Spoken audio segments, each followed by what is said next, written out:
Greetings, owners of fine luxury cardboard rectangles, and welcome to my emergency banning discussion. Now, I hear what you're probably saying in your head.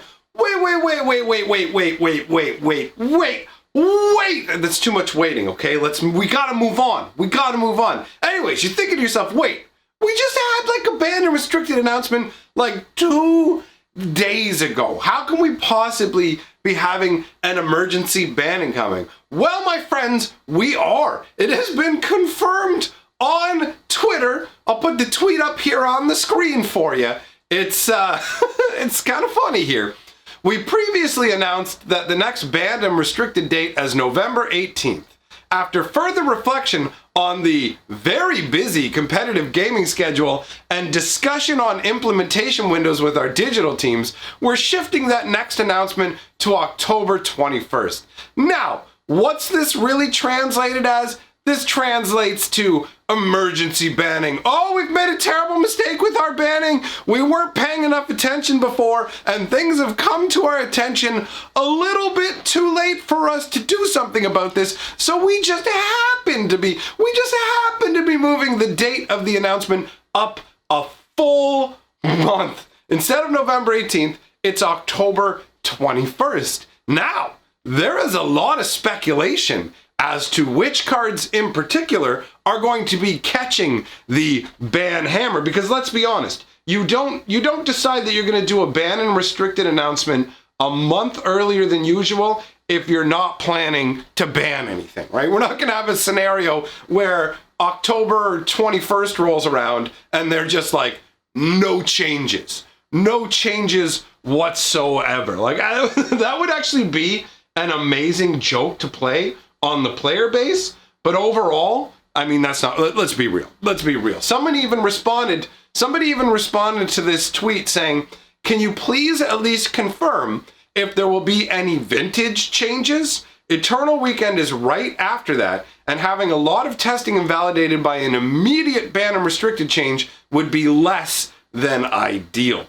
And Magic Esports actually responded to that saying, we can confirm that yes, we won't be making any changes in Vintage at that time due to the proximity of Eternal Weekend. So we can rule out changes to Vintage. Now, there's a number of other formats that could easily be receiving some ban action. So what I want to do is I want to talk about 4 of the most likely candidates for bans and the formats within which they exist. We're going to start out by talking about a card that is affecting both Modern and Pauper. Now, for me, this wouldn't be on the list if we were only really talking about Modern, but hey, in all honesty, I could be wrong, and even just in Modern, this might be enough of a problem. But anyways, we're talking about Arcum's Astrolabe.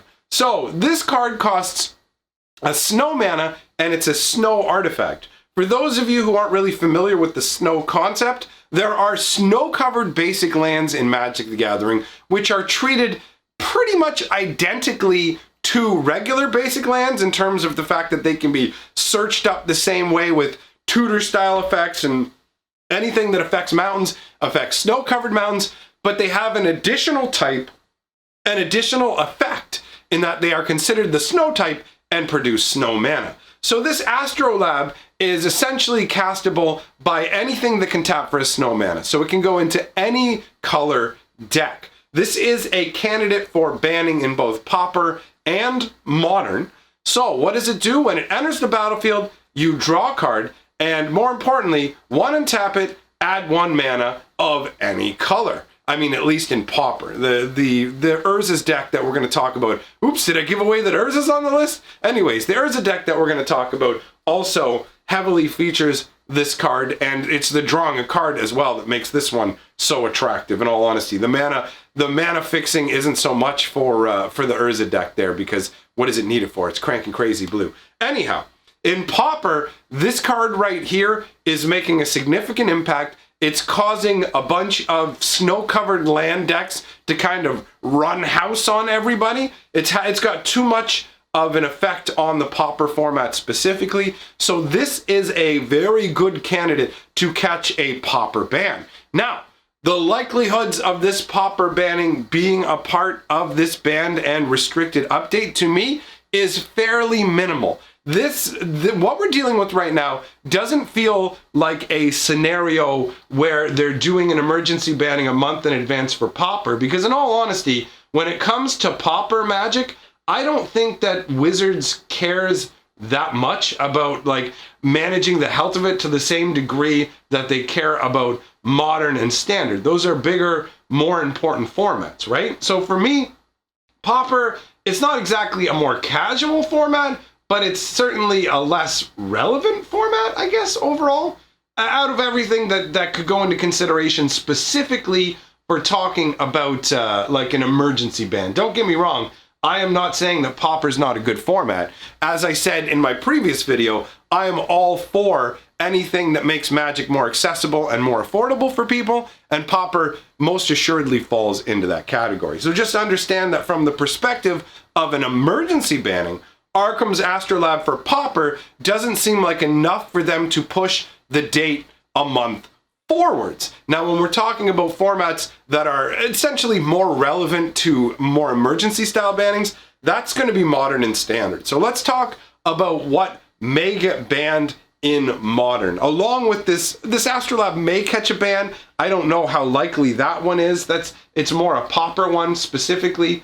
But the main candidate to me for ban-worthiness in Modern, there's really only one card to talk about, and obviously I dropped a hint about that already. That's Urza, Lord High Artificer. Honestly, I'm a huge fan of the old Urza storyline, the Brothers' War, and then the Weatherlight, his battle against the Phyrexians. That's all really cool to me.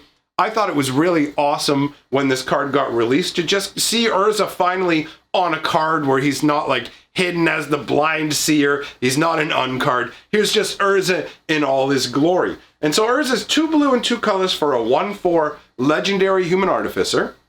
When he enters the battlefield, you create a colorless construct artifact creature token with the ability, this creature gets +1/+1 for each artifact you control. You can tap an untapped artifact you control to add a blue mana.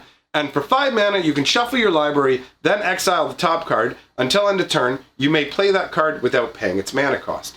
So this card is bonkers right now in Modern. In all honesty, its power level is through the roof. This is something that was predicted by some individuals when the card came out. I am not an expert on the Modern format or anything like that, not a meta master. So to me, the card seemed pretty good, but it didn't seem like it was going to be broken. But honestly, this deck, the Urza deck, generates just absolutely absurd amounts of mana. The key to the whole thing that makes this guy busted is the fact that you can tap your untapped artifacts for a blue mana. And unlike creatures that come into play, your artifacts, unless they are creatures of course, don't have summoning sickness. Your artifacts can be tapped for blue as soon as they come out. So if you think of the Astrolabe that we just looked at, you can pay a snow mana, drop it on the board, and then you end up drawing a card from it, and it's also ready to already tap for a blue because of Urza's ability. And people are combining him with things like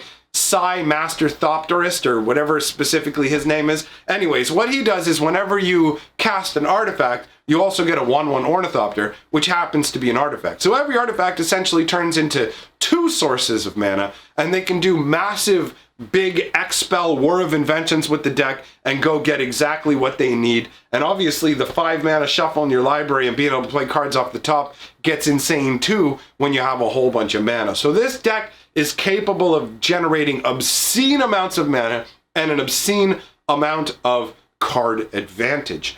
And in all honesty, I don't see what would be easy to nerf in the deck to really stop this from being a powerhouse. It's not like they can ban a bunch of cards across the board, and it seems like this deck is fairly resilient in terms of bans of almost anything other than Urza, in a way where if they're going to decide to nerf this deck, Urza feels like he's 99.9% the likely target. He's just too strong. We've seen that Wizards didn't have the best balancing issues when it came to cards from Modern Horizons. And I'm not even sure if originally this set was designed to be a part of Modern, truthfully. I think they might have just originally been designing Time Spiral 2, and then as a marketing gimmick said, you know what? Why don't we just shove it into Modern and call it Modern Horizons and charge more for it? Like, it really feels that way to me with the kind of unbalanced nature that we're seeing with some of these cards. I mean, that's the same, like, this is the second card that we're talking about from Modern Horizons. And we're talking about 2 different formats being warped by them. And this is the second time that Modern is having an issue specifically with a Modern Horizons card. So it's interesting to note that this is specifically happening with that set and balancing issues. Now, in terms of how likely is this to be the cause of an emergency banning, this one I could see them going, okay, you know what, we were sleeping on Hogak for too long. We waited too long on that one. We shouldn't wait any longer on Urza. I don't know exactly what is, I don't know exactly how unbalanced the meta is in terms of favoring Urza. I honestly don't think that Urza is the real problem. I don't think Urza is the real problem they're going to be addressing with this. I genuinely think we're going to be looking at another format as the most likely place for these bannings to hit. But unlike the Pauper banning, which I think is a low chance of happening, the banning of Urza, I'm giving a decent chance of that. So we're going with the card we just looked at as a low probability. This I'm going to put in the range of a medium probability. And what we're going to talk about next, 2 different cards that are part of the one problem deck that are like basically ruling standard right now. And I imagine a bunch of you already know exactly what I'm going to talk about, but that's where I think the highest chance of banning is going to come in. And I, of course, am talking about the famous Golos deck right now. There's a couple of cards that come together with this deck to make it feel fairly OP, and it's dominating right now. In Arena, it's dominating the meta. This deck just, it took me and ragdolled me like it was nothing. It took my Black Green Adventure deck and just laughed me all the way into a hole. It was ridiculous. So let's take a look at the 2 cards that are the key problem with this deck and are the most, these cards we're going to look at, these next 2, are the most likely to be banned. In my opinion, these 2 are the most likely to be an actual emergency banning level situation, and honestly should have been nerfed when they just did the ban and restricted announcement, but they weren't on their A game. So I'm going to start by talking about the one that I think is less likely to get banned out of the 2 to nerf the deck, and then we'll talk about the one that is more likely. So we've got Golos Tireless Pilgrim. He's 5 colorless for a 3/5 Artifact Scout, and honestly, I actually really appreciate the artwork on this card in particular. I like the little color sashes that are running along the rope that's across Golos's chest, and the bright, vivid red cape. Just the stance of Golos there in front of the waterfall as well. I mean, this is a legendary artifact creature, so we're thinking about something sentient on the level of Karn. So when Golos Tireless Pilgrim enters the battlefield, you may search your library for a land card. Put that card onto the battlefield tapped, then shuffle your library. And for 1 of each color and 2, exile the top 3 cards of your library. You may play them this turn without paying their mana cost. So that's a pretty strong ability, that final ability. And you will see people ramping up to insane amounts of mana and activating that ability. But on the other hand, it also does require all 5 colors. It requires a fair bit of setup to get Golos truly humming along, right? But the real problem with Golos is actually not the activated ability, which is expensive but not unbalanced. It's actually the first ability, where Golos enters the battlefield, you may search your library for a land card. Now, if you've looked at cards like Fabled Passage or other cards like Terramorphic Expanse, things like that, they will say search for a basic land. Golos doesn't do that.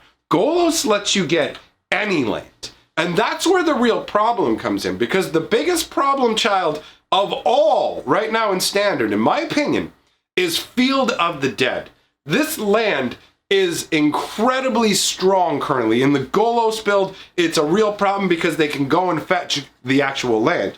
When the Golos deck doesn't have a Field of the Dead on the board, it's not nearly as powerful or oppressive. But with Fields of the Dead, especially with multiples, the deck is capable of recovering from entire board wipe in 1 turn, which is insane. The resilience of the deck to any kind of board wipe is incredible. So, how does Field of the Dead work? Well, it enters the battlefield tapped. It only taps for colorless mana, but here's the important part. Whenever Field of the Dead or another land enters the battlefield under your control, if you control 7 or more lands with different names, you create a 2/2 black zombie creature token. Now this deck will ramp up into a bunch of lands, and it will just crank out insane amounts of tokens. And if you board wipe it, like I said, boom, the next turn, they'll make another huge army of zombie tokens. Now the problem with Field of the Dead is it's nigh unanswerable, right? In the current standard environment, there are so few good answers to this card. Land destruction has been nerfed in Magic the Gathering for a considerable amount of time now. I remember the days where you could destroy land for 2 mana or even for free with a strip mine, but those days are gone. Field of Ruin is also gone. So right now, with Field of Ruin and some of the other answers gone with rotation, Field of the Dead is incredibly difficult to deal with. Honestly, the only reasonable way that I have found to deal with Field of the Dead is Assassin's Trophy. And that is obviously only limited to green-black decks. And even then, that's not a perfect answer. But most land destruction now will cost you 4 mana. Red land destruction spells cost you like 4 mana. Or weird convoluted schemes like trying to roll reversal it. There's nothing really solid to keep Field of the Dead in check. So what's going on is this deck is running rampant right now on Arena. It's running rampant, and one of the big problems with this is the more people you get playing the Golos deck, the longer events take, because playing Golos is a fairly time-consuming and involved setup. Ideally, you'll be playing against someone who's playing a little faster, more aggressive. When it comes to 2 Golos decks, they can both generate massive armies of nonsense. They can sit there in like a board-locked state where they can't get at each other. And so the mirror matches, and mirror match is a term for when 2 people are playing the same deck against each other, for anyone who doesn't know,